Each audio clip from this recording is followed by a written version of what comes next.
welcome to the podcast, Eye for Talent, the show where you've got an eye for talent. I'm your host, Dylan, aka DJ Cereal Sauce. I'm a YouTube content creator, Twitch streamer, producer, probably a couple of other things that I can't seem to think about, but all the links are in the description that prove that I do a lot of things. And joining me is Chikara Plays, aka Chikara, aka whatever else he wants to be called. That's now the third time I've made that joke. I don't want to hear none of you motherfuckers coming into my comments saying anything. I'm not funny.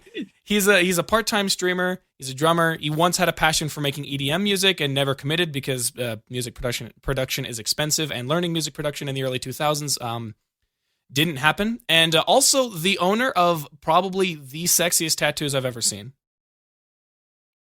Straight up cap. Straight up cap. Don't you? Well, no. Like hold on, because let's get into this now. Hold on, because here's the thing. Let me think. The only people who have tattoos that let me think, because I have all of my friends, and I can say that I have the most tattoos of all of them. And then I go into your streams, and especially because of the angle of the camera, I'm just like, wow. Like people who have like not like a sleeve, but like an almost sleeve where there's portions being covered everywhere. I'm like, I'm into that. That shit's fire. Yeah. No, I'm covered, and I don't plan to stop. Like I will go until I am completely head to toe in tattoos, except the face. I'm not doing the face. Yeah, I might do the sides of the head a little, but other than that, no. Yeah, it's weird. I was actually having this discussion with my coworker right before I left work today, because she has a tattoo of a Japanese character like on that like bone behind the ear. And I've got one right there as well, my right ear. God. It's S117 from Halo. It's honestly, it's easy. It's an easy tattoo. You do not feel it. I promise you do not feel it. Really? Huh. Maybe it's just because of the way that I'm perceiving it. I think I have a weird perception of them because I had a coworker many years ago when I was working at a different place that had a rose, right behind his ear. And he told me that he had like a headache for 3 days straight because of the constant vibrations against your skull. Well, it depends. I mean, I didn't get the actual bone bit done. So, the fleshy part just underneath the ear between your jawline and the skull. So you'll find a little fleshy bit in there. Oh, ow, yes. Yeah, that's where I had mine done. Like, it's just right underneath the earlobe. And it just says S117 because I'm a huge Halo fan. That's respectable. That's a spot that I could still be seeing kind of painful. Or if my little sister's boyfriend's asking, it's a prison tag. Gotta scare him somehow. Well, I was about to say, what kind of lie are you trying to like pose to this I'm person? only 5'8", I gotta scare him some. Fair enough. Okay, yeah, fair enough. Honestly, I wasn't gonna. I was like 50-50 on bringing up the tattoo thing, and the only reason that I did is because I got another one on Saturday, and it's only gonna kind of show because of the blurring effect. Ooh, that looks nice. It's very nice. Shouts out the guy. He does not speak native English, and that was a fun time. Well, that's the thing with tattoos. Like, did that area hurt for you? Did you find it hurt? Oh no, not as bad. No, I mean I have a bunch under my arm. I have a bunch on this arm. I have some on my shoulders. Yeah. I've got one right here. This one wasn't. God damn it, my mic's in the way. This one wasn't too bad. Oh, looks sick. Yeah, it's very nice. I also have another one, but I might get. Hold on, it's like a little wave. It's on the chest. Yeah, I got chest. Yeah, I got one on my left side of my chest there as well. And that one. There's a lot. I can't really walk through all of my tattoo. All of them mean something, like, even, like, up here, like... Yeah. One of my best friends, before I got this top one done, was like, you need to stop wearing vests, because the fact that you're covered in this side, and then you've just got this naked side here, it's like, you need to stop wearing vests. I'm like, I can't help it, it's hot as shit, man, I need to wear a vest. Yeah, fair enough. I was actually thinking of covering up, like, doing, like, a half sleeve, I think they would call it, like, from the bottom of where this one ends, basically to here is where I was thinking, but I'm like, what would I do? I don't know. That's the thing. A lot of people are like, I don't know what to get. I'm like, to be honest, I'm going to be perfectly honest about this. I'm quite impulsive with my tattoos. So, like, I'll look at something, I'll go, that looks fucking sick. I'll think on it for a few weeks. And then if I still like it in a few weeks, I'll get it. A few weeks later, roll around, I'm like, I'm getting it. Yeah, fair enough. That's literally my whole thought process. And there's always a meaning behind it for me. It's the thing with tattoos. Like, I have a big passion for them. That's why I keep getting them. Yeah, no, that's fair. We'll jump off this topic in a second, but the way that I think about it is like for everyone that I have, it either has a personal meaning or every single one of them that doesn't have a personal meaning has an overarching meaning. But Yeah, it's a big philosophical thing that I heard from a guy who's a chef, where he's like, I'm not going to regret these tattoos when I'm older because who I used to be and who I was when I got them is just as important as who I am now looking back on them. exactly. That's exactly my view. I have a lot of family members specifically because I'm the black sheep of the family. Right. My family does not have tattoos. My mum, my dad, my brother, my little sister's just started getting them. Just to say a big F you to the rest of the family like I did. But yeah, I'm the black sheep of the family with all my tattoos and piercings and stuff. And they're like, "What about when you're older? You're gonna regret them?" I'm like, "No, Like, I'm gonna look they're a fucking part of sick me. when I'm older. They are me. Yeah, I'm gonna look like the coolest fucking grandpa ever when I'm older. Yeah. Like you ain't gonna come to me with that. No." Yeah. And I think a part of it, like I this is a question I'd be interested to examine with other people who I know. I wonder how much of it is like a culture thing, just because of like the countries that like somehow I always make everything about like a country difference, but it's like I'm in America and you're very obviously not, and so like Yeah, I yeah. wonder if it's Yeah. I wonder if there's like a culture difference just over there, or if it is almost strictly a family Um, thing. Yeah, it's quite a big culture thing here for some reason. Like until about let's say 3 or 4 years ago, hand tattoos were like a no-no. Like hand and finger tattoos were a no-no. Whereas, like, so when I got mine done was how old was I? I was about 20 or 9. I was sorry, no, I was about 20, just coming up to my 20th birthday when I got my hand tattooed. Which is around 6 years ago now. And my mom was like, I can't believe you got your hand done. How are you going to get jobs? I'm like, I'm an engineer. They don't They care. do not give a shit. They do not give a shit. I'm an engineer. And fast forward 3 years, 2 or 3 years, every person and the mom has hand tattoos now. And it's like, there you go. Yeah. Because so many people get full sleeves here. Like Yeah. I'll walk around like towns or cities and you'll see so many people with full sleeves.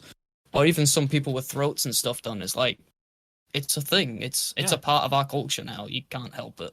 Yeah, I think So- I had a similar situation happen where my I think when I got my first one, my parents were like, "Aren't you concerned about jobs that you're going to get?" Because the first one that I got was more obvious than the ones my parents got. My mom got one on her foot, my dad got one on his bicep. The first one I got was this one on my wrist, and then I got a few more at the last job I was working at, and then went to my next job, and I was thinking like, oh, I wonder how that's going to affect it. And the guy who interviewed me, I swear to God, was like probably 75% to the level that you're at, and I was like, oh, I'm chilling here. I'm like, I'm good. Oh, that's the thing. When I went to the job I'm at now, the interview, I looked at the owner of the company. I went, he's not gonna turn me away for tattoos, right? Because he was in like he's in like his 70s now, and I just looked at him and went, oh no. And then I started talking to him, and he was like, oh, you got some really nice ink there. I was like, I'm good. I got this job instantly. I got a call a week later. You got the job. Yes, that's sick. So yeah, they don't care. Yeah, fair enough. Hell yeah. Depends on your profession. Yeah, and even then, I think ideally or arguably most of the time they just don't care anymore. So that's kind of just the age that we live in right now. So that's good. Unless you're in like Japan that really do not like tattoos. Yeah, and even then, it's like I feel like they'd be more restrictive in terms of like yeah, job hirings and it's a whatnot, whole but- culture thing for them though, which and they're getting better about it. I understand. Yeah, they're good. It's a slow process, but they are getting better about it. Yeah. They're where we were about 30, 40 years ago. That's where they are now. So, Oh yeah, I hear what you're saying. Yeah, yeah. but Sorry, I'm a we bit probably tongue-twisted should sometimes. we probably should move on. we probably We've got it. What hell? Hold on. Here's the thing. The other podcast that I do, we used to rant on for like 10 minutes about just bullshit before we got into the topics. But we were also there for 2 hours, so it makes sense. But no. yeah. So I just want to jump right in and just basically go over. I guess honestly across the two main passion talents that I'm interested in, which is like being a part-time streamer as well as being a drummer or like previous and whatnot. How did you get started, and like how long ago was it? Under what circumstances did it occur? Like what kind of happened then? So you want me to start with the drumming because that's probably the earliest part. Probably of the it. chronological order, yeah. Yeah, so drumming I started in year seven, so around just the start of high school for you guys, maybe. Okay. Um, so about 11 years old, I 11, think. 12, yeah. Yeah. So I started around 11. And it's only because I had major anger issues. My music Fair. teacher at the time, because when I was in school, it was curriculum. You had to do music for 2 years.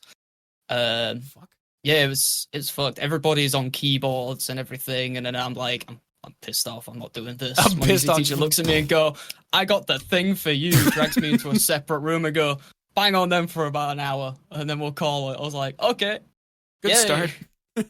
Um, and ever since that day when I was in school, I went from like after school, lunch times, break times, all of my spare time at school. I never hung out with friends. I didn't really have many, so I was like, I'm gonna go keep learning the drums. So and then that's how I sort of got into playing drums. I started off basic rock beats, not the normal stuff, offbeat sort of thing, offbeat rhythms, anything like that. I started off at, and I picked up my first rock beat within about an hour of playing.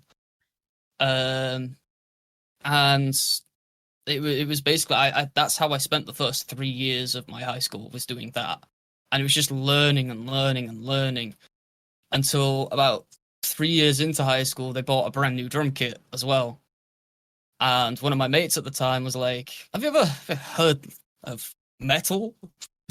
For heavy metal, I was like, I've heard some things. What are you trying to say here? And he's like, well, how fast do you think you can play that bass drum? I was like, not that fast.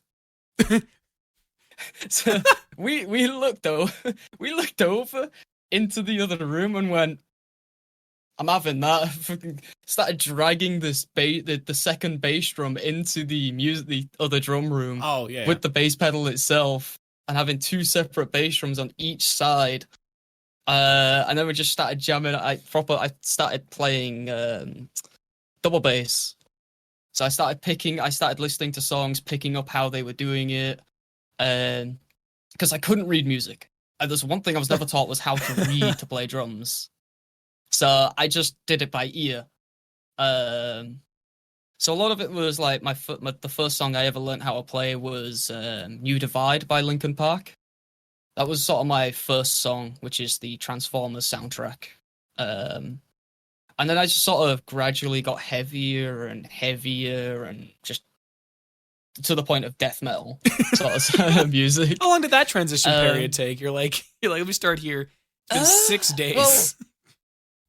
Well, I started because my music tastes were always kind of like rockish, like with I don't know why, but I started off on Busted, like the band Busted, and then worked my way up from Green Day, My Chemical Romance, and over the course of about 7 years, 8 years, it just got heavier, and I was like, "This is fucking sick! I'm loving this."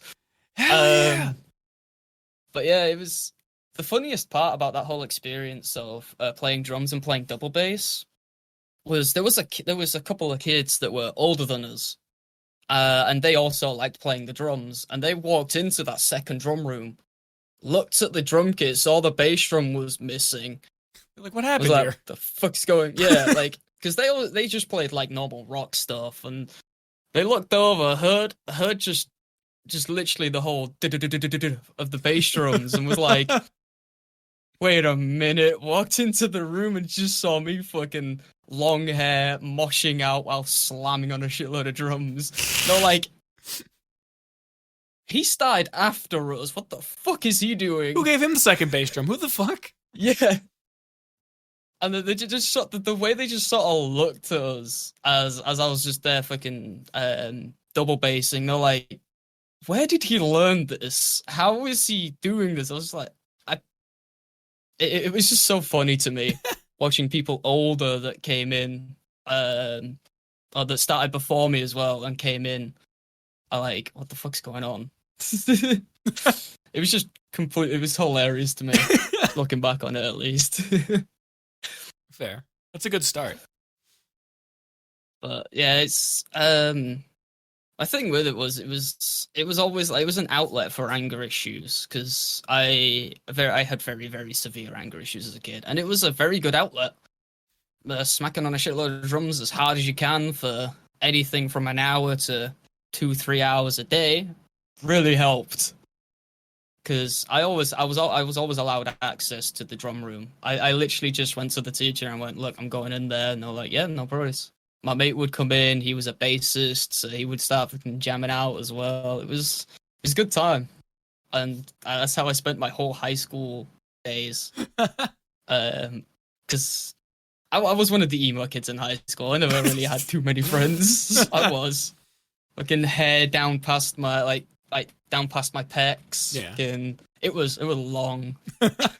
Straightened it every day before school because I got naturally curly hair. It was a process. Oh, it is. That's why I've gone into my elegant emo phase now. Yeah, you're like I've toned it back a little bit. And yeah, it's just like now it just applies to like everywhere instead of just your hair. Yeah, a lot of people look at me and go, yeah, he doesn't listen to metal, and then I put on like bands like Parkway Drive, Bring Me Horizon, really like, or even a band called Suicide Silence, and they're like, no, what the? He does not look like it. It's so funny to me seeing people's reactions like, what the hell? Wasn't expecting that. Yeah, that's always a good time. I feel like I like shocking people. Well, yeah, no, yeah, it's a lot of fun. I think when I was in like high school, I had this idea. It wasn't music related, but for some reason I had this idea where I was like, how funny would it be if I met somebody over the internet, and the first time they got in a call with me, like a voice call, I had like a British accent, and then like a year down, and I just kept faking it for like a year, and then they finally video call me, and they see my face, and they're like, you don't sound like you're British, and then I talk in my regular accent, and they're like, what the fuck? Yeah, I don't have issue with it, but it's always really, what's the word? Cringy to hear an American doing a British accent. when we hear it, we're like, oh, that's not how we speak. Yeah, as a person who listens to a lot of British like media, I have like everyone and their mother, including my own mother, will try and do that, and I'm like, just like, yeah, just back up. It's a lot.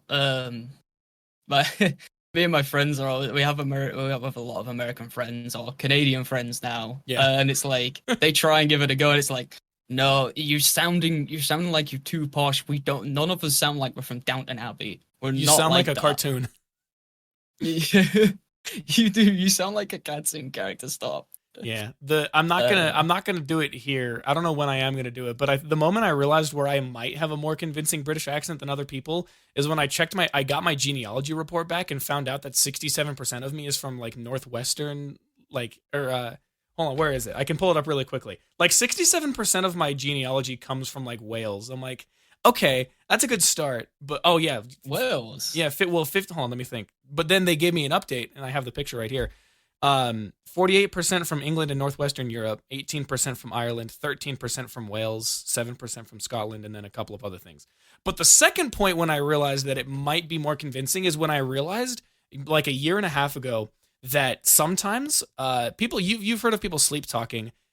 I talk in a British accent when I sleep, and it's not a bit. I swear to God, like it's something, because the way my brain works is sometimes it'll trick me into thinking that I'm doing something that I do regularly. So driving my car, going to work, or something. And so as a result, that usually involves somebody trying to talk to me, and I'll try and talk back to them, and I'll talk in a British accent in my sleep.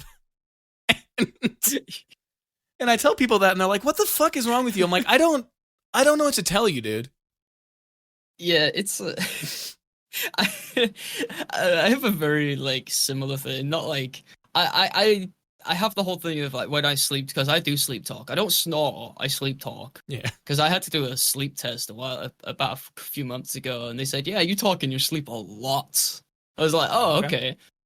And it's always me doing like thinking I'm doing actions like playing games or something like that. Yeah.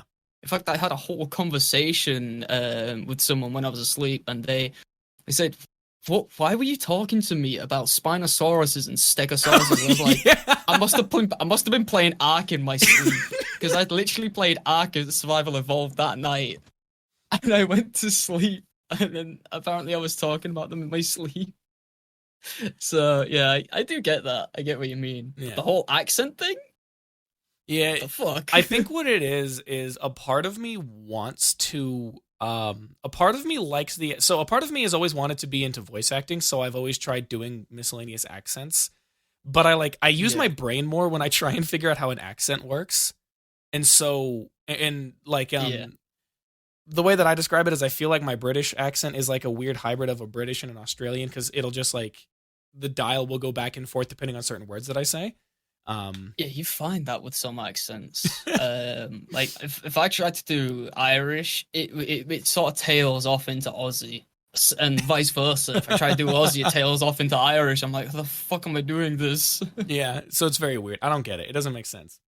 But outside of that, at any point in time, did you ever consider picking up another instrument after the drums, or were you just like, this is my thing, I'm gonna stick with it?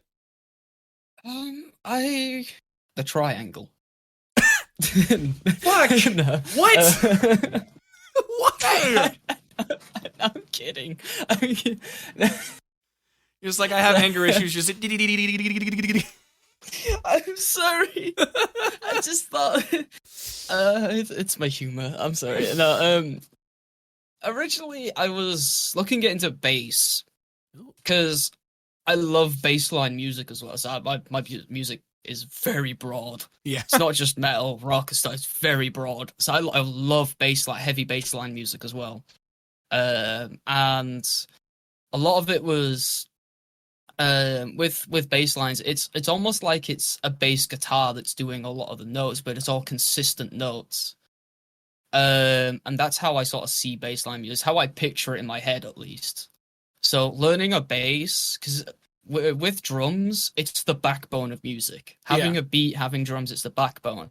Having a good bassist or bass line behind a track or a music a song, it's normally that bassist can take it up and down notches. It flows the music. Does a bass guitar? It provides the structure and the stability. It's the structure behind it. There was also a point where I was like, I want to learn guitar, but I was like, I can't do it. I can't do it. No. I'm ambidextrous with my hands, my fingers. I just no. They're just stuck. They don't work. You're like, yeah, I'm kind of stuck in, like, because obviously I used to play games as well back then, so I was kind of stuck in claw grip. I couldn't. Because I used to play controller on claw grip because of like trick shotting and stuff in Modern Warfare 2. So it's stuff like I was always playing claw. Or when I went to PC, even now in PC gaming, I still play claw a lot of the time. Yeah, it's just a habit. I can't help it. Yeah, fair enough. But yeah, bass guitar would have been the one I went for if I did want to learn something again.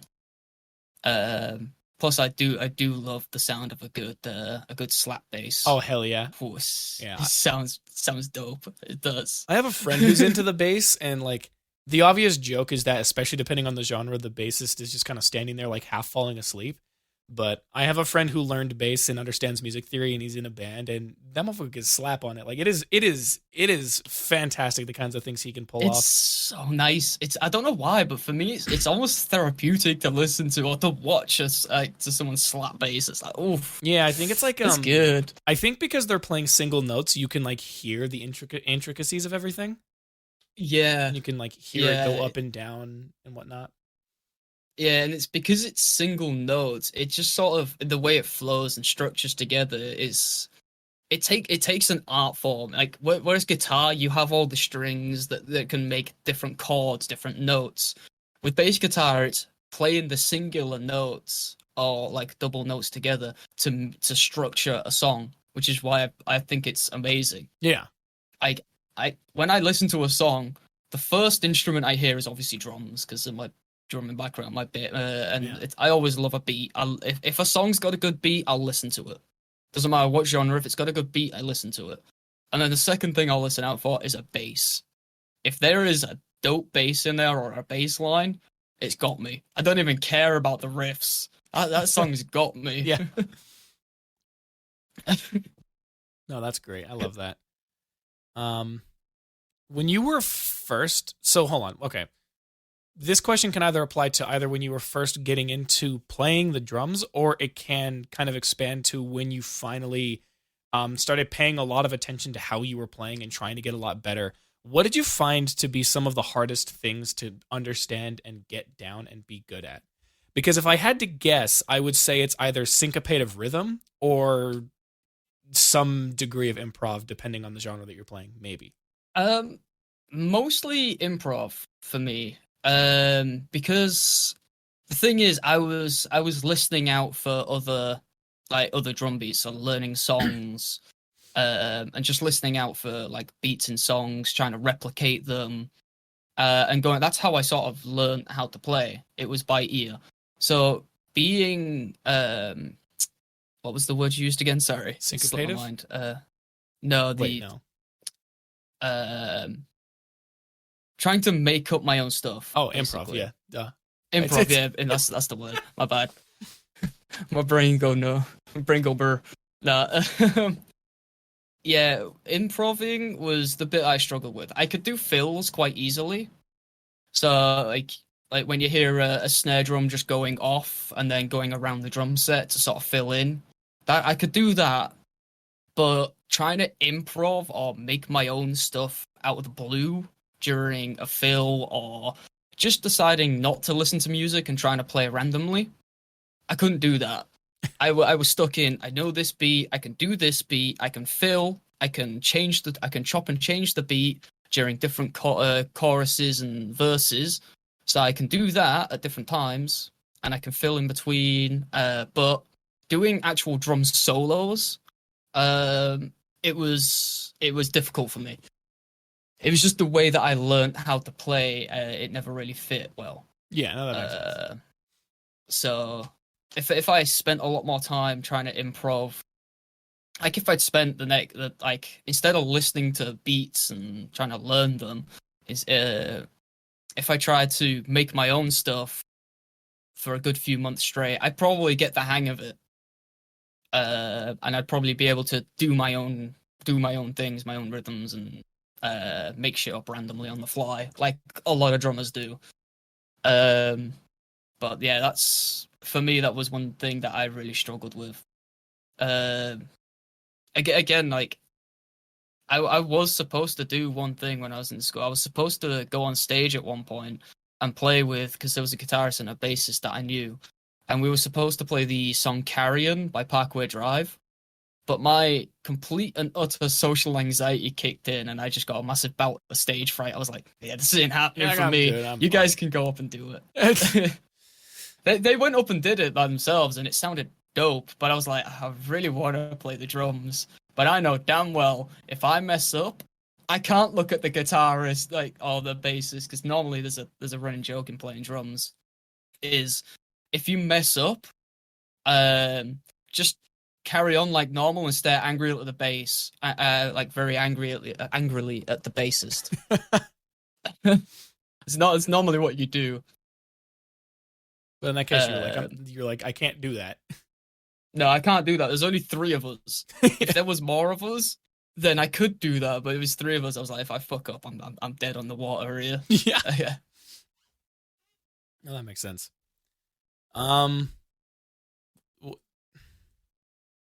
So this question, I guess, was kind of partially answered earlier. But what are some of your favorite songs and genres that you've like learned to play for? And then like your least favorites of those as well, if that applies. So genres is very, very wide spectrum. I learned songs from all different spectrums, like dubstep, drum and bass, metal, heavy metal, death metal. Most of it was like rock and metal orientated, because it was easier to get the grips of. You could listen to it, and that's sort of way you could go. You could listen to it, get it, and then keep retrying. Whereas drum and bass or dubstep, it was a bit more difficult, especially if it was going 3 times, 4 times speed. You're like, okay, this is because that's a different sort of way of playing. You can do it, but it's very difficult to do. Like I found, at least I found it very difficult. It's a way of speed playing. So if a dubstep song just went absolutely ham or it went really brutal during the chorus, or the breakdown, it's very difficult to keep up if it's at 3 times speed or 4 times speed. Yeah.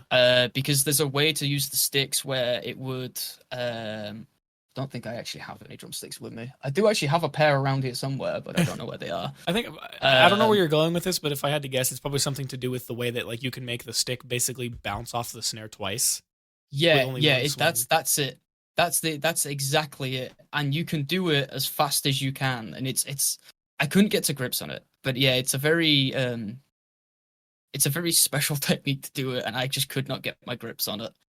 I could play really fast, but anything past 3 times speed, I struggled a lot. Yeah, there's like an ongoing thing that I keep seeing every once in a while from this YouTuber who I used to watch a lot, where it was somebody playing the drums and trying to go up against the sheer insanity that can be machine created drum sequencing, essentially. Yeah, and that's kind of also like a big part of it, where it's like dubstep music and music of that nature is also designed to be a lot more complicated in the percussion department. Kind of struggle.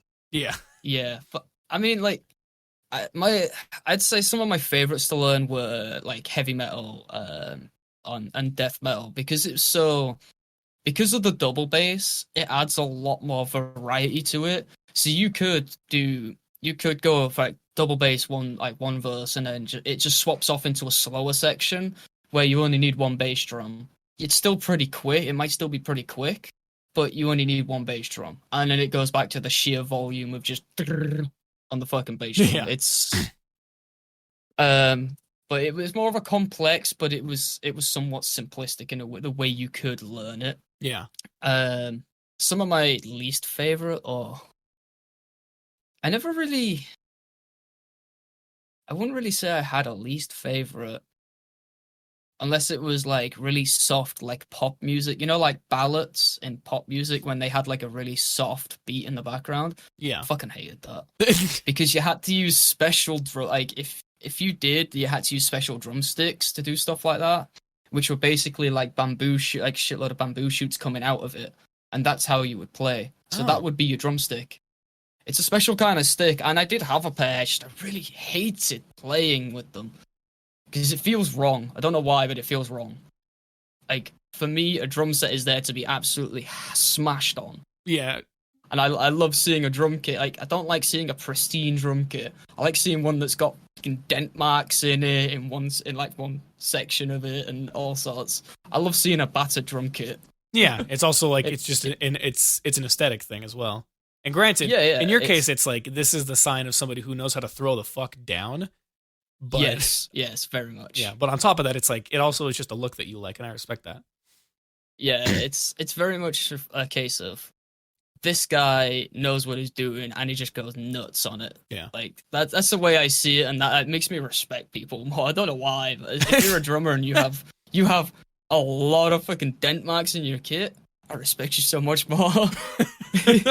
It's just a thing that I love seeing. I don't know why. I can't explain it too much, but yeah, I think you hit the nail on the head. It's an aesthetic thing, and it's they know how to throw down. Yeah, that's sick. My kind of drummer. Yeah.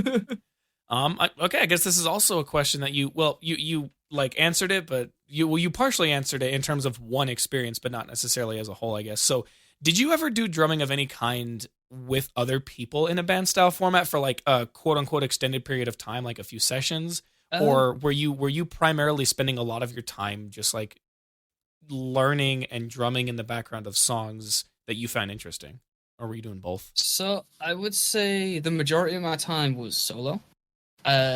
So pardon me, sorry. So a lot of it was like solo, learning, picking up rhythms, and trying to figure stuff out. For example, like trying to learn songs and stuff. And then like I'd say maybe 2 years, I had a mate that was like, I'm learning to play bass. Can I come chill with you? I was like, yeah. And then I had a guitarist that he'd been learning for around, he'd been playing for around 6 months. And he was like, can I come as well? I was like, yeah, sure. Because we were all part of the emo group. And we were all like, yeah, well, I'm down to chill with you guys. I know you. I'm good friends with you anyway. And they were like, yeah, sure. And then we just started learning songs together. Yeah. And just like the song Carrion by Parkway Drive.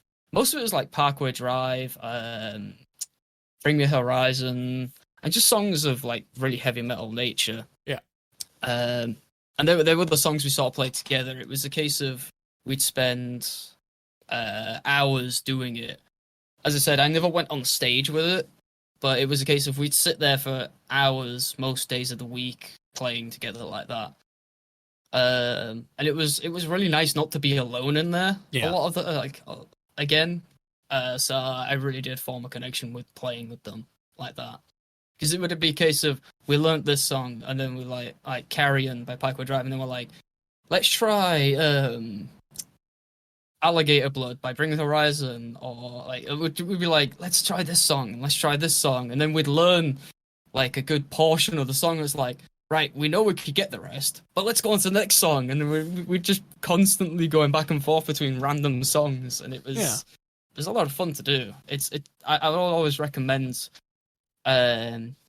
playing songs. Like if you are a drummer or if you're like a bassist or guitarist, find somebody that can play a different instrument to you and just jam out together. It's so much fun to do. Yeah, it brings a lot more variety. Oh, absolutely, yeah. I have a friend, the friend who I was talking about earlier, who does bass. He probably once a week ish.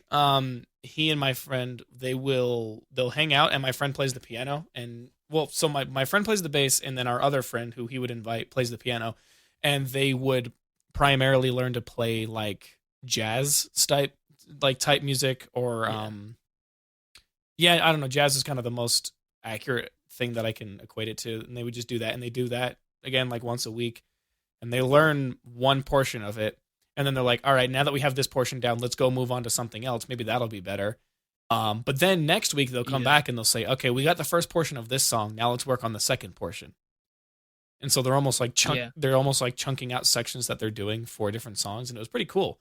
And then on the flip side, I have a friend who plays the guitar and another friend who plays the bass, and they kind of do the same thing. And actually, as of like last week, they wanted me to go and help them do drumming stuff, but not in the same way that you do it, because none of us have the money to do that.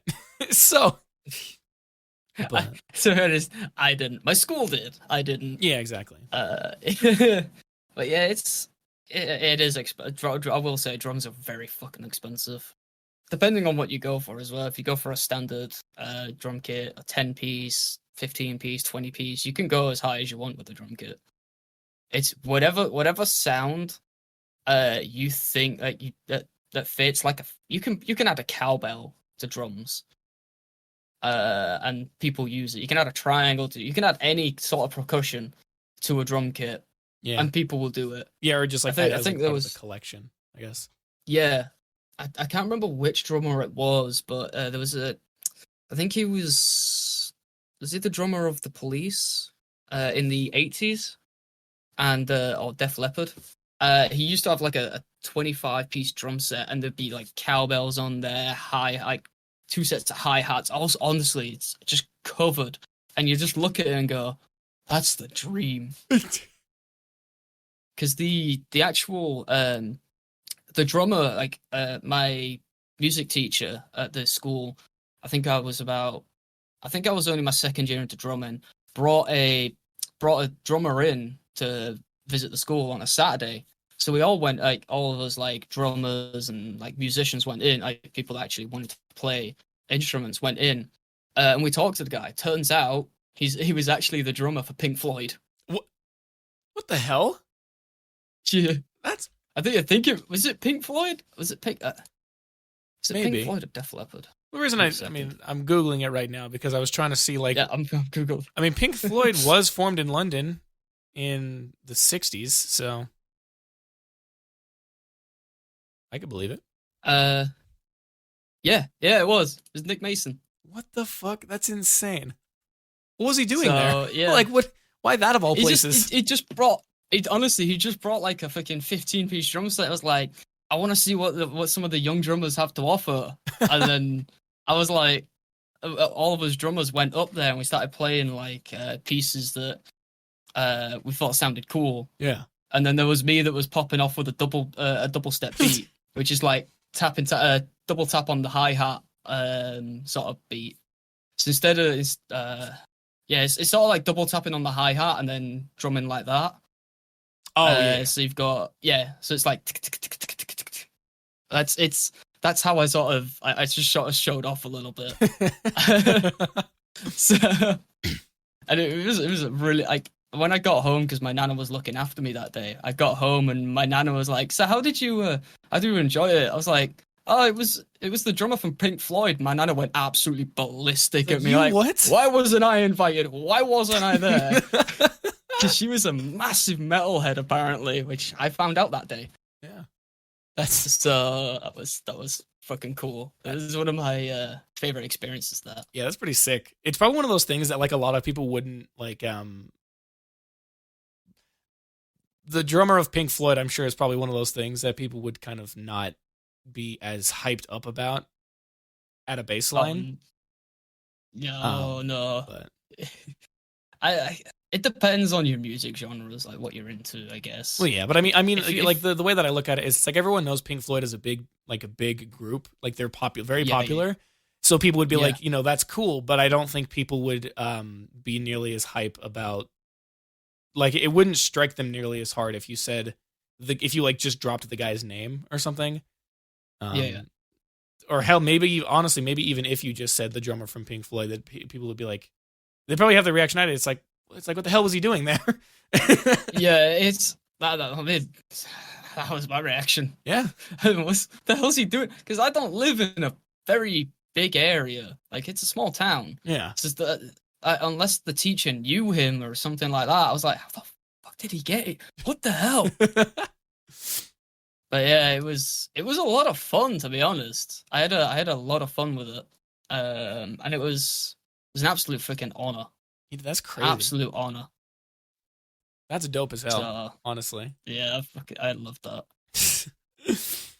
All right, it's time to for everyone's favorite question. So you prefaced this right before the recording, indicating that you didn't really have an answer for this for the drumming side of it, but it's still a thing that I want to ask most people. I forgot the last person that I interviewed. Well, it doesn't matter.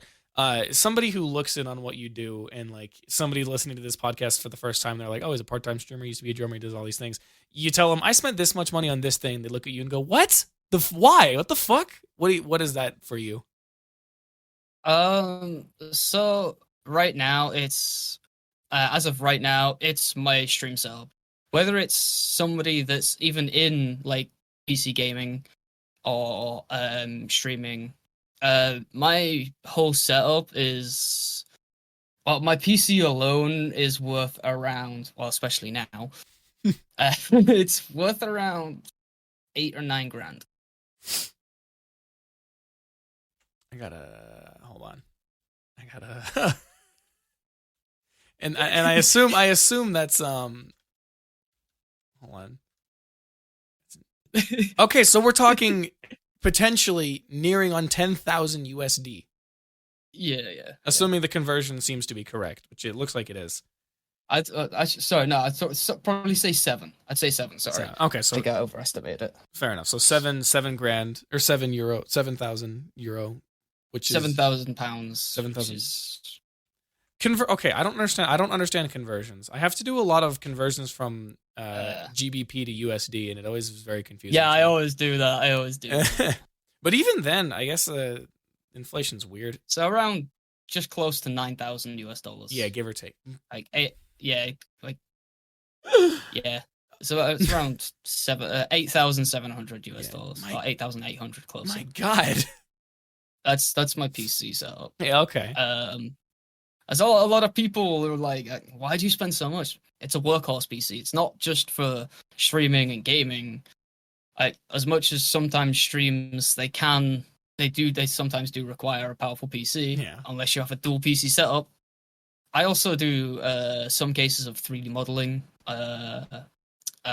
which is it's because I'm an engineer. I used to do a lot of 3D modeling when I was in college, and it's something that I used to do a lot outside of college. I recently picked it back up about, I'd say around 6 months ago, trying to relearn it all properly, get my head around the program again. Yeah.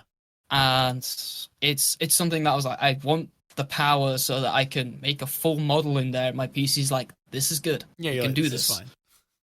Yeah. So damn. Okay. that's the that's just the PC alone. Other people, like as I said, like when we prefaced this, obviously my Stream Deck's worth around I don't know what a 32 button Stream Deck costs there. But I've got a 32 button Stream Deck. I've got a custom keyboard, 3 27-inch 144 hertz monitors. How big is your fucking all the desk, same, dude? What the hell? Like, well, two of them are horizontal. Yeah, yeah. 2 of them are horizontal, and 1 of them's vertical. Fair enough. Okay. I used to have them all fucking landscape so that I could play game. Like, for some reason, I don't know why, but I used to play games like Witcher 3, like really big solo games that I could get my head into, like Witcher 3, Skyrim, games like that I'm massive on. Yeah. And I used to play them across all 3 monitors. That just seems inefficient. It is, but for some reason I loved it, and I don't know why, because it looks weird on each monitor. If you just look at one of the side monitors, it looks so fucking weird because it's zoomed in. Yeah. Because it's supposed to do your actual peripheral. Oh, yeah. Yeah, so it actually mimics peripheral vision. And then I was like, I'm starting streaming, so I turned one of them vertical for a chat monitor. That's what that is. If you ever see me reading chat, I'm always looking this side because that's where my chat is. Oh, yeah, that's fair enough. It's on a vertical monitor right there. Yeah, okay. Actually, weirdly enough, I don't think that's something I have noticed before. Yeah, I've got that, and then there's obviously the camera as well, which I think I prefaced as well. It's a £600 camera, which I'd probably say is around $800. Yeah, give or take. Alone, which that's a lot of people look in on my stream setup and go, why did you spend so much? And go, my whole process of it is, I'd rather buy something I know is gonna last. Yeah, I'd rather spend the money now and get the expensive good version of it than have a cheap version and it breaks in 6 months and I have to replace it. And then you end up spending more because of the amount of times you have to do that. Yeah. So so I was like, for example, I bought the 32 button Stream Deck because I know I'm gonna need them. Yeah. Instead of me having to get one of the 15 buttons or 16 buttons and then another one of the 16 buttons and then another one of the 10 buttons. It's just inefficient. I may as well have 132 for now. Like that's yeah. I was like, I'll get that. The only thing that is cheap is my lighting setup because it's just 2 ring lights that we got from a superstore here. So and that's all it is. It's 2 ring lights. Everything else though is pretty expensive. I spent a lot of money in this setup. Yeah, but it's my passion. Like PCs and peripherals and stuff like that. It's my passion. I love working on a PC. I love stripping, except when it's my own and I know it's broken. If I know my PC is broken, I have to strip the bastard down. I hate it. This sucks. If it's fine and I'm adding a new part to it, I'm happy. I'm making it better. So yeah, it's like when we had to do, because it's full. The CPU is full liquid water cooled. The GPU isn't just yet, because I'm getting a new GPU this week. So yeah, so by the time this episode releases, it will probably be like an extra what? How much?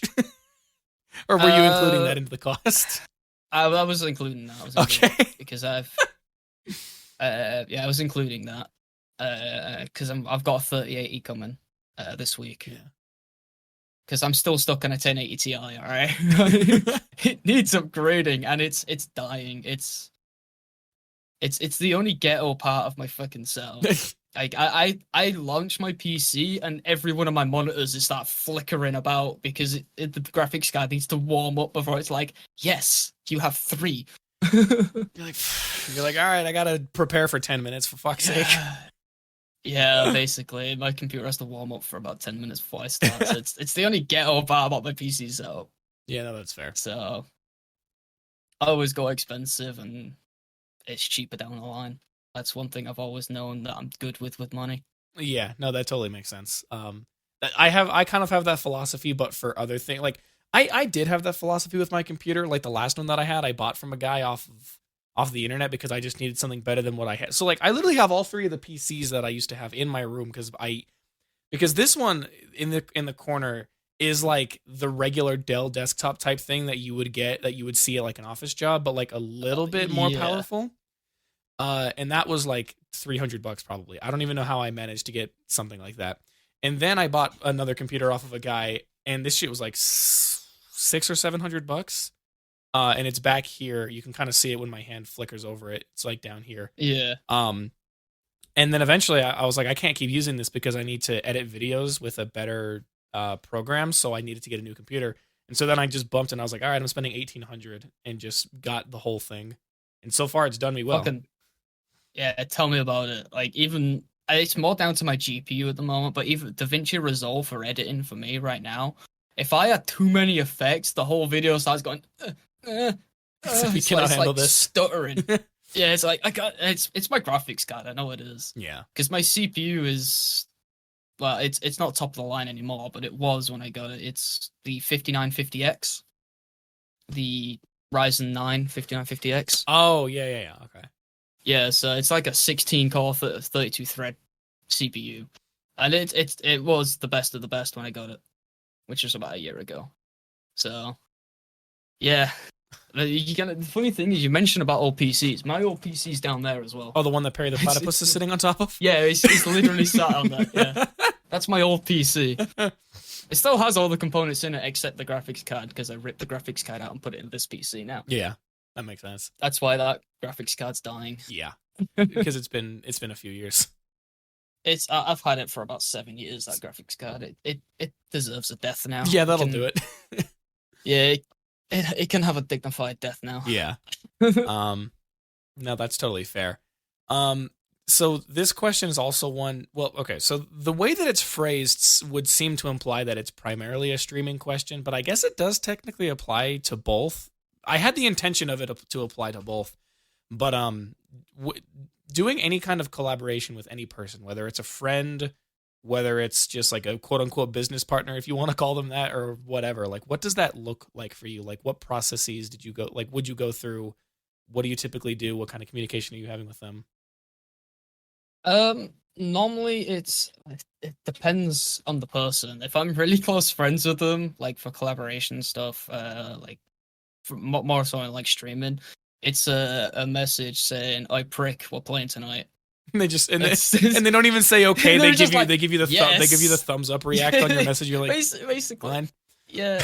if I'm really really close to someone, it's a case of I'll just DM them like a few hours before we're due to get on and go, "Hey, want to play this tonight?" And they'll be like, "Yeah, sure, let's go." You're like sick. Like, yeah, I almost did it with Light today. I messaged Light today like, "Oh, do you want to play Civ tonight? I'm so hyped for playing it." And then I was like, about an hour later, I was like, "Shit, I got a fucking podcast." You're like, "I'm busy." Yeah, shit. So I messaged him like, "I'm so sorry, buddy. I'm so sorry." Because I've had a lot happen over the weekend, so my brain just sort of went everything out. We need to focus on these things right now. That's fair. So yeah, I messaged like shit. I'm so sorry. I have an appointment tonight. I can't do it. Sorry, buddy. You sound like me when I was like a few months ago. I don't want to go back to the tattoos things for too long, but the last one that I got, this one right here, I was getting it on a Friday, and it was at I had to be there at like 5 o'clock, I think. No, hell, I had to be there at 3 o'clock, and I don't get off work until 5. And so at like 2:45, I was talking with my coworker, and I was like, "Hey man, I'll see you later." He's like, "Oh, where are you going?" I was like, "I have an appointment." I come back on Monday. I come back on Monday, and he's like, "What's up, bro?" And I'm like, "Oh, nothing." And just like, I've done the exact same thing. But the thing is, for me, I couldn't pass it off as like, because my work really didn't want me leaving early. Yeah. I was like, yeah, I gotta go. I got an appointment. And they were like, okay, fair enough. Yeah, you can go. I came back 2 days later and they just saw a fucking hand tattoo. I was like, yeah, it's not really the best way to hide. I probably shouldn't have said appointment. I should have said like a meeting or something like that. Yeah, it's like at some point it's like, what do I call that? Where it's not incriminating if they find out. It was incriminating, but luckily my supervisor at the time, he was like, it's pretty sick. I'll let you off this time. So I was like, yes. That's hilarious. Away with it. That's stupid. I love that. So fucking funny though. So let's see here. I have only 3 more questions. Well, I technically have 4. One of them is a follow-up, and honestly, there's a chance that they might not even correlate with each other. Well, actually, no, 3 of these are connected, and they may not even correlate with each other. That's whatever. So I don't, because I remember we were talking for like 2 hours one night about all of this stuff, just miscellaneously.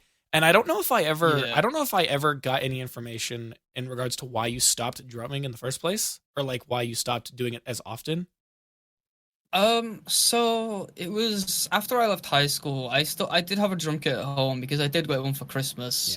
During my second year of drumming, I got one for Christmas. My parents weren't happy about giving it to me, but they gave it to me because obviously it's loud as shit. Yeah. It was in the garage, so even if it was December and it was like -8 outside, which is freezing for me, like -8 Celsius. Yeah. They were like, because we do it right over here, you know. I was gonna say you're probably right. No, I think you are right, but I'm too dumb to understand the metric system. Kind of. It's fine. But no, even if it was -8, I was playing them drums. Even if it was like 32 degrees hot outside, I was playing them drums. Yeah. But the issue, because it was in the garage, it sort of just rusted over time, and the skin started to I couldn't get them all replaced and stuff. Yeah. So it just sort of started falling apart, so we just sort of binned it. And I never really had the money to get one. I always said if I got a drum kit, I would go for a proper drum kit again. Yeah. Because it was never electrical drums that I played. Yeah, because those are the kind of... Yeah. Although now I see some of the more modern ones, I'm like, oh, that looks good. Yeah.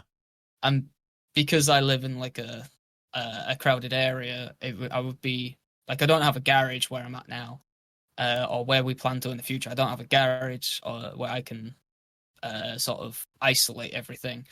It'd be a case of I get an electric drum kit. Yeah, exactly. And plus, then it's easier to hook up to stream, and I could play it on stream and stuff as well. Yeah. Which would be fucking dope. Yeah, It's a lot easier to hook up to stream without having a mic for each different fucking drum. Yeah, then that just increases your expenses by a lot more. Yeah, a lot. Yeah. So that was actually well, that wasn't inherently the follow-up question, but it was the one after the follow-up question, which is, would you ever consider picking it back up? Like, what circumstances would you have to be in to decide, okay, I'm gonna spend the money and go do it again? I would love to pick back up. Anytime I get the money to pick up a drum kit, it's just like having passive income, or like I have the space, because right now I'm in like a tiny fucking office space that I delegated as my office for streaming. Yeah, exactly. But yeah, I would pick it back up in a heartbeat. It was something that I loved doing, even if I got to a point of I would struggle to play again because of I would say rustiness. I would pick it back up instantly. It's a fun hobby. Yeah. But my issue probably would be space, and I'd probably say I'd need the passive income to get it, because they're not cheap. Oh yeah, no, absolutely not. Even electric drums aren't cheap. Like I looked at a set and it was like £1,000 for me, which is I would do it though. I would. But I'd also need another camera setup as well for the drum kit. Yeah, which in general seems like the thing we're waiting for is a potential a couple of increase or upgrades within your streaming space in the first place. That's kind of the starting point. Yeah. Yeah, I'd need room to sort of tuck it back a little bit, and then I can use the space for VR as well. So Oh it's not yeah, getting in the way of VR and other stuff. So I'd need like a decent space for streaming yeah, or like and drumming. more space within your delegated office space, but then Yeah, potentially yeah. more space elsewhere to be able to move things around as necessary. Yeah, Yeah. because my PC, don't get me wrong, I would move my PC around a little bit if I could, if I like say take it into the living room and do VR in there. But my PC weighs around freaking 50 kilos. I don't know how many pounds. It's a heavy PC. Like, it's According like to 110 pounds. yeah, and that It's 100. that seems like one hefty like one hefty investment to move it around for Yeah. one stream. Yeah. You can imagine if I have to take it all the way downstairs, outside, into a car, to take it to my mate's house to strip it apart and clean it. Oh fuck. Bearing in mind, it's a full glass PC. Like it's a super tower. Oh, it's not like- okay. I don't know if you've ever seen the Corsair 1000D. I'll let you Google that one. It's a chunky boy. This is a fucking tank. Yeah, that's my PC case. It's a chunky boy, and there's not really much to grip on either on the second side. Yeah, you so sort of just the have to, cable like, hold management it. side, there's nothing to grip. Oh no. So you kind of have to like lift it up like your bench press or like freaking Like curling it. Yeah, like you're curling. You have to sort of curl it up and then freaking lift it like that. It's a pain in the ass. Ugh. Goodness, yeah. That's totally reasonable though. Yeah, but yeah, I'm more than happy to pick up drumming again. It's a passion that I genuinely love, and I still love to this day. Yeah. So ultimately, once he can get past all of these things, get a new camera set up, be able to have more space, and have his computer not need to be moved the fuck around everywhere, it's over for these hosts. What do you mean it's over for these hosts? I don't know. That's the thing that I've been saying a lot in people's chats because I just think the meme is funny. Because the one that I see is like once I get better mental health and actually get a job and be able to start driving, get my driver's license back, and like all like this long list of things. It's like once I do all of these things, it's over for you bitches. That's just me when I crack my knuckles and jump into an Overwatch game. It's over for these hosts. You're like, I fixed my posture. Dead. Yeah. The flicks are on point today. Yeah, that's fair. Yeah. Because the would you consider putting it up on stream if you got back into it? That was the last question that I had, and you were like, yes. Yes, so in a heartbeat. I'd love to do it on stream. I'd make it redeem, or if like a song came on during the background, I was like, "Ooh, this sounds good." Just like stream deck over to the drum kit, go into the drum kit, like, and start fucking trying to play it. Like, get on with it. Yeah, give me 1 second, guys, and fucking pans over to the drum kit. I'm like, yeah, let's go. Let's give this a go. Yeah, that's dope as hell. So yeah, I do have plans for it, but it's money and space. Yeah, exactly. Yeah. Which is totally fair. That's like the two biggest things that people have to deal with when it comes to upgrading like anything. Yeah. So yeah, definitely. But soon enough, we'll see. We'll see what happens. So then the last question, which might not actually be a question because you might not have anything, is are there any other details or any other pieces of information you think people should hear that you wanted to give people that wasn't already covered here? I wouldn't really say so. No. Other than apparently people sound cracked at Overwatch. That's the only other thing that apparently people seem to tell me. I don't get it. But I generally don't. People say it all the time. I find it funny and laugh it off like, no. You stupid. That's my innate reaction. Yeah, no, fair enough. All right, cool then. Well, that's kind of a wrap. That's everything. You're a natural at this, by the way. But to be, I guess I'm a bag of nerves. I guess exactly what you expected was going to happen is what happened, which is kind of like the whole point, which is perfect. Luckily, nobody has had hard enough stage fright that it stopped them from being able to kind of like loosen up and like make for entertaining content. With streaming, you kind of get used to it. Yeah. You kind of get used to like trying to fill in silences and other stuff like that, which I still struggle with on a stream. But in this sort of scenario where I'm talking to, so this is why I like to play with people. Yeah. I don't really like to solo stream too much, because I struggle with trying to fill silences. Because my chat's not exactly fucking popping a lot of the time, so I'm constantly checking it and trying to fill in the void, like trying to talk about stuff. Yeah. And it can be quite difficult to make stuff up on the spot. But in this sort of situation, with like us talking about things bouncing off each other, and it's a lot easier. And that's I prefer like playing multiplayer games like Overwatch and even CS or anything that's multiplayer basically. Yeah, exactly. No, that's totally reasonable. So. You've mentioned a lot of your streaming stuff, so I'm gonna turn the what's the fucking word? I'm just gonna turn the time over to you to advertise anything you need to advertise that I can link for people to go look at. There's only really one that I really advertise, and that is my Twitch. You want me to plug the fucking link and everything, or what? I mean, I don't know how. Go check them out on their Twitch. Goddammit. The link will be in the description.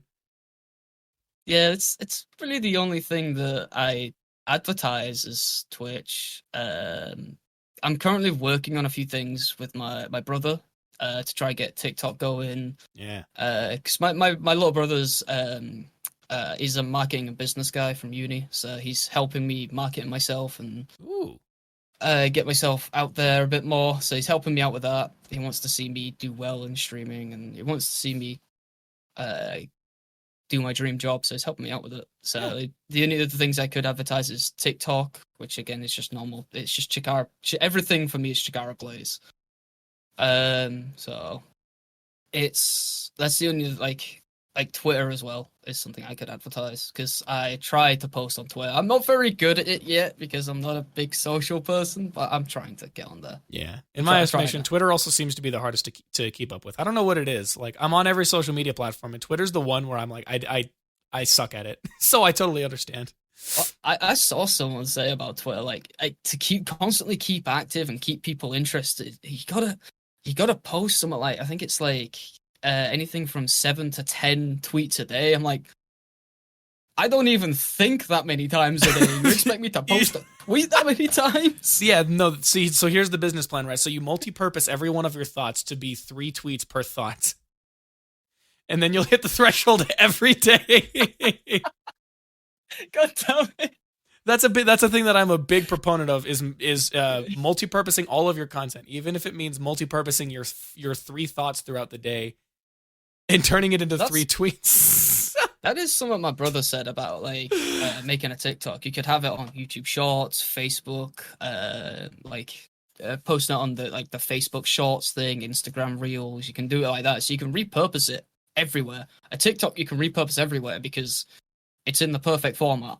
Yeah, and including one pops off and the other doesn't. Including re-uploading it to TikTok again, because there's there's people who say that like you can upload the same thing multiple times over the span of a couple of months, and it will just continue to do better. And like algorithms are confusing. I don't get it. Yeah, I don't get algorithms. Yeah, but my brain doesn't compute. But yeah, either way, Chikara Plays is the name for everything that he's on. And if you can't find him on something when you look up his name, it's probably because he's not on there.